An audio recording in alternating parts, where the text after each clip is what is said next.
We're going to have a look at Intuit Sign for ProFile support for multiple signatures in the T1. There's support for multiple signatures because the 1032 requires both spouses' signatures, and we're going to discuss the whole process and demonstrate it. The 1032 requires both spouses' signatures, of course. The process is in ProFile. The preparer sends the document. The pensioner will receive the 1032 first. After signing the 1032, the transferee receives the 1032 to sign. Once both parties sign, the 1032 is sent back to the preparer. Let's go have a look in ProFile. I'm in a 2022 T1, and I've got an email address for both spouses. It's a different email address.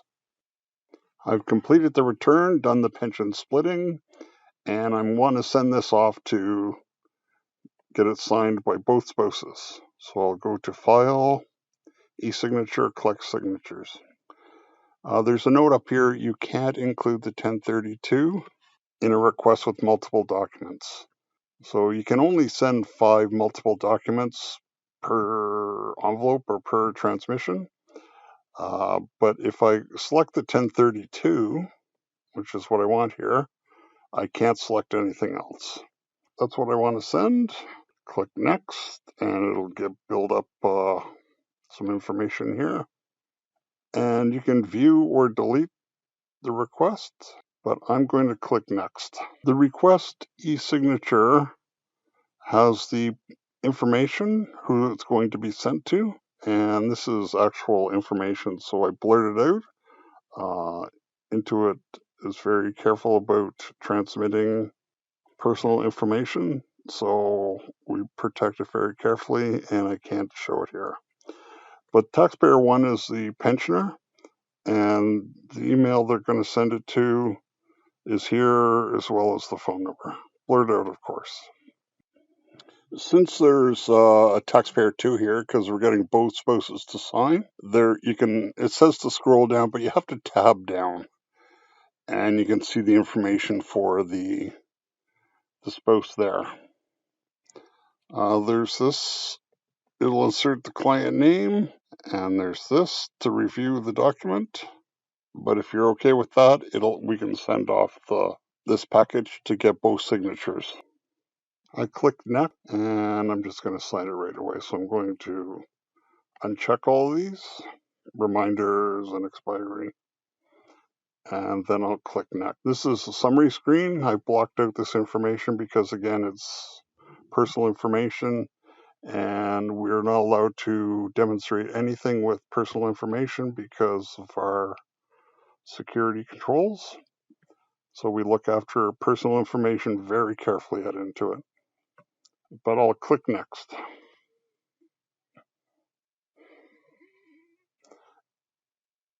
The last slide showed that the e-sign request was sent. So now what I have here is the 2 emails. I've got the email for the pensioner and the email for the pension transferee. If I look here at the top, I've got the request to sign. This is for the pensioner. And if I look over at the pension transferee, there's nothing there. So it goes first to the pension transfer. And notice it comes from Intuit Sign at notification.intuit. And if I open that, there is a review and sign. So it's asking for a code, and just let me pause while I get that and enter it. So I received the code as a text message, and notice this is only a text message for now. There's no other way to receive a code, a verification code. So I'll click continue, and I can sign here, check here, and then sign. So whatever you think is best for your taxpayer customers, you can have them sign that way. I'm just going to put something. It says full name, but as we'll see later, there's no doubt who we got this signed by. Okay, so I'll apply that.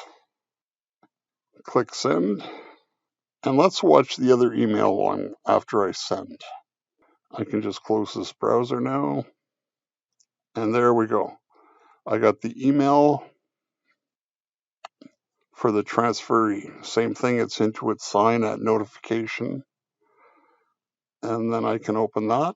So that's what we did here, right? We got the pensioner to sign it. Now the pension transferee gets their turn to sign the document. So I can sign and review. Same process. And give me a moment while I get that all set up. So I've got the code entered here. Notice I have no concern to keep this private. These are one-time codes. There's no need for your customers to retain this code. If there's something else for them to sign later, they'll get a code specific to that transmission. So this is fine. I can just click continue, and it's the same as for the other taxpayer. I've got a check, e-sign. So I made it other transferee just so we could identify who was signing what. And I'll apply, click to send, and I'll send. They'll have to get the document from the actual tax preparer. So I'll just close this. These emails I can just delete. And the client side is done. So now we can go back to ProFile. I'm back in ProFile, and I have to have a return open to access the Intuit sign information. And I'll go to File, eSign Dashboard, and then I'll look for, if you send multiple packages, you'll get this status, and I'll click on View All. When I click on View All, I can see this is the one I just sent, and it was the 1032. What I can do then is download, and this is stored by Intuit ProFile for 7 years. But you can also download it to store on your computer. I'm going to download it, and then I'm going to put it to an easily accessible folder. And let me switch over to that, and let's see what that looks like. This is the package that I downloaded from Intuit Sign for ProFile, and it's got two things in it. It's got the certificate. It shows who signed it and from where, what email address, what IP address it was sent from. So I'm not going to open that because I'm not going to share that. If I go to the actual signed document, I can scroll down, and the transferring spouse is there, and then the other spouse has a signature there, and then it's dated the day it was signed. And that's it. That's the end of this video. The Intuit Sign for ProFile multi-signature document end-to-end. I hope it was helpful. And if you want more support options, you can go to our main website. It's profile.intuit.ca.